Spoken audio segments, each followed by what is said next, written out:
ശ്രീ രാഹുൽ മാങ്കൂട്ടത്തിൽ അവന്റെ തീപ്പൊരി പ്രസംഗം ശൈലി ജനങ്ങൾക്കത് ഹരമാണ്. മുഖ്യമന്ത്രിക്കെതിരെ ഇൻഡിഗോ വിമാനത്തിൽ നടന്നത് വധശ്രമമാണോ, പാർട്ടിയുടെ അറിവോടെ നടന്ന ഈ പ്രവൃത്തിയാണോ ഇത്? പിന്നെ ഇയാളാ ഇതിനകത്ത് ഈ വിഷയവുമായിട്ട് ബന്ധപ്പെട്ട് ആദ്യമായി പരസ്യമായി പ്രതികരണം നടത്തിയ ആള് EP ജയരാജനാണ്. സ്വന്തം കഴിവുകേട് മറയ്ക്കാൻ ഉപകരണങ്ങളിൽ പരിചാരിക. താങ്കൾ ഓർക്കുന്നുണ്ടാകും എന്നാണ് ഞാൻ മനസ്സിലാക്കുന്നത്. KJ കമലേഷിനോട് സംസാരിക്കുമ്പോൾ EP ജയരാജൻ പറഞ്ഞ വാക്കുകളാണിത്. ആകെ ചളമായി, ഇനിയിപ്പോ എന്തോ ചെയ്യും? ചക്ക കുഴയുന്ന പോലെ കുഴഞ്ഞു.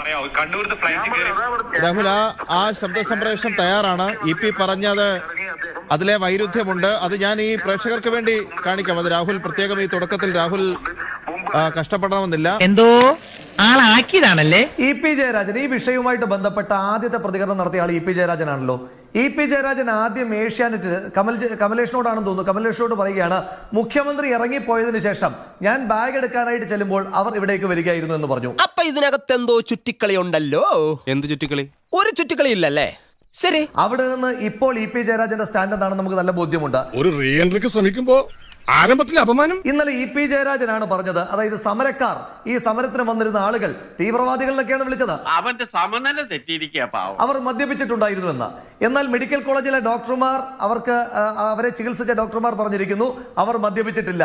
ഏതോ തന്തയില്ലാത്ത അന്തേവാസി ചെയ്ത കുറ്റത്തിന് ശിക്ഷ അനുഭവിക്കേണ്ടി വന്നത് ഞാനാണ്. അപ്പൊ EP ജയരാജൻ ആദ്യം പറഞ്ഞ സ്റ്റേറ്റ്മെന്റ് ഇപ്പോൾ അദ്ദേഹം പിൻവാങ്ങിയിരിക്കുന്നു.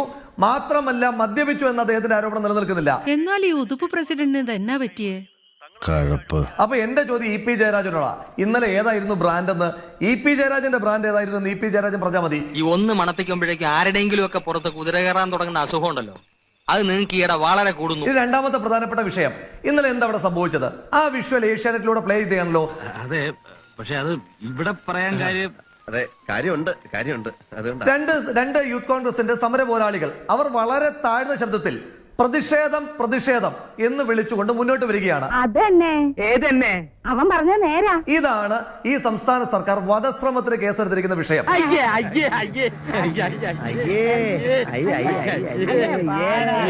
അപ്പൊ എന്റെ ചോദ്യം, 2 തവണ പ്രതിഷേധം എന്ന് വിളിച്ചാൽ വധശ്രമമായി.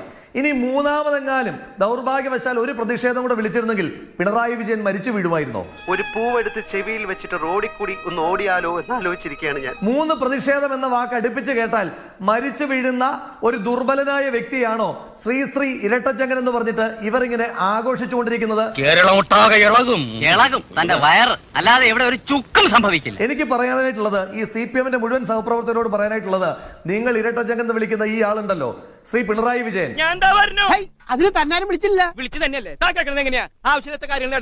ശ്രീ ദശമൂലം ദാമുവിന് ഇതിനേക്കാൾ കൂടുതൽ ധൈര്യം ഉണ്ടായിരിക്കുമെന്ന് മാത്രമാണ് എനിക്ക് ആ വിഷയത്തിൽ സൂചിപ്പിക്കാനായിട്ടുള്ളത്. ഇങ്ങനെ പേടിക്കലടാ ആണുങ്ങളെ വില കളയാനായിട്ട്. ഇനി ഇന്ന് കോടതിയിൽ പറഞ്ഞിരിക്കുന്ന വിഷയങ്ങൾ നോക്കാം. ഇതൊരു നടക്ക് പോണ മാതിരില്ല. അതിനകത്ത് ഇന്ന് വരെ ചാർജ് ചെയ്തിരിക്കുന്ന കേസുകൾ, 1 332, അതായത് ഡ്യൂട്ടിയിൽ ഉണ്ടായിരുന്ന ഉദ്യോഗസ്ഥനെ ജോലി ചെയ്യുന്നതിൽ തടസ്സപ്പെടുത്തുക. ഇവിടുത്തെ ഒരൊറ്റ രോമം പറിക്കാൻ അയാളെ കൊണ്ട് പറ്റുമോ? കണ്ടിട്ട് അയാൾ മൂടോടെ പറിക്കുന്ന ലക്ഷണം. EP ജയരാജന്റെ സ്റ്റേറ്റ്മെന്റ് നമ്മുടെ മുന്നിൽ നിൽക്കുകയാണ്. അയാൾ വിമാനത്തിൽ നിന്ന് പുറത്തേക്ക് ഇറങ്ങിയിരിക്കുന്നു.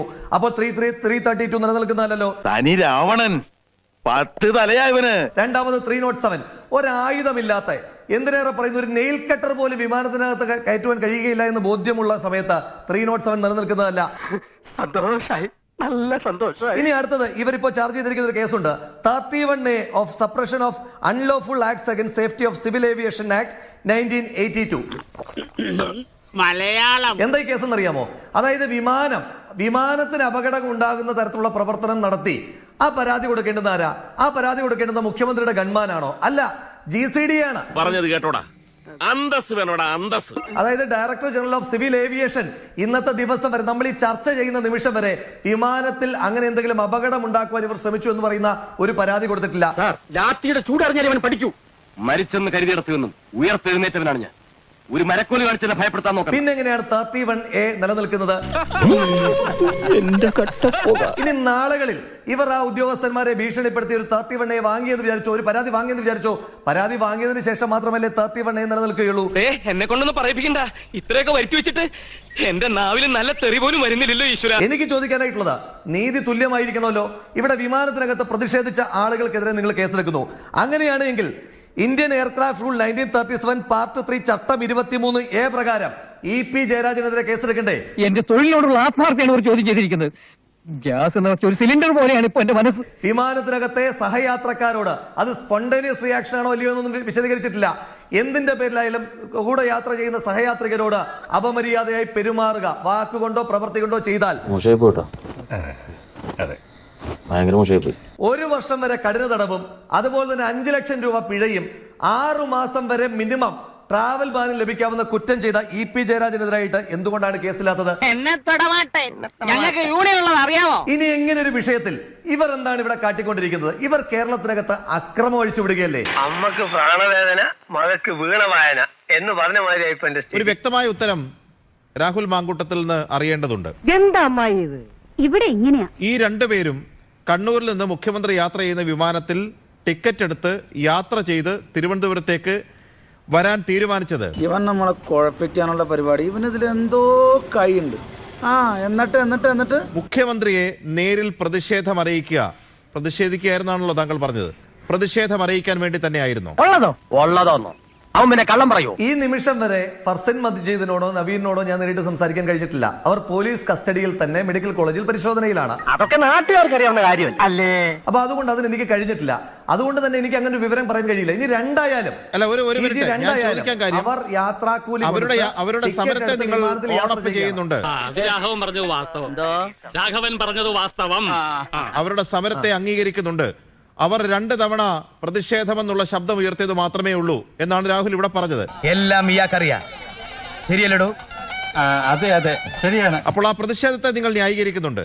അവർ പ്രതിഷേധിക്കാൻ വേണ്ടി തന്നെ വിമാനത്തിൽ കയറിയവരാണോ, അതല്ല അവർ മറ്റൊരാവശ്യത്തിന് വന്നപ്പോൾ പെട്ടെന്ന് അവരൊരു പ്രതിഷേധത്തിന് ശ്രമിച്ചതാണോ എന്നുള്ളത് അവർ പ്രതിദാനം ചെയ്യുന്ന രാഷ്ട്രീയ പ്രസ്ഥാനത്തിന് ഒരു കാഴ്ചപ്പാടുണ്ടാവണമല്ലോ. ഇവൻ നമ്മക്ക് പണിയുണ്ടാക്കുമെന്നാണ് തോന്നണേ. അല്ല, രണ്ടായാലും ഇപ്പോ അവര് മറ്റൊരു പർപ്പസിന് വേണ്ടി യാത്ര ചെയ്തതായാലും അവർ പ്രതിഷേധിക്കാൻ വേണ്ടിയിട്ട് മുഖ്യമന്ത്രി യാത്ര ചെയ്യുന്ന വിമാനത്തിൽ കയറിയതായാലും രണ്ടിനെയും ഈ പ്രസ്ഥാനം ഏറ്റെടുക്കുന്നു. എന്താ ആ പ്രതീക്ഷയും തകർന്നു. ആദ്യം വ്യക്തി നന്നാവണം, എങ്കിലേ കുടുംബം നന്നാവൂ. കുടുംബം നന്നായ സമൂഹം നന്നാവൂ. സമൂഹം നന്നായ രാജ്യം നന്നായി. രാജ്യം നന്നായ ലോകം നന്നാവും. ഒരു 6 ഇഞ്ച് നീങ്ങി ഒരു ചുവന്ന സ്വിച്ച് കാണുന്നുണ്ടോ? കാണുന്നുണ്ട്. ഈ സ്വിച്ചിന്റെ കാര്യമാണ്. അമർത്തിയോ? അമർത്തി.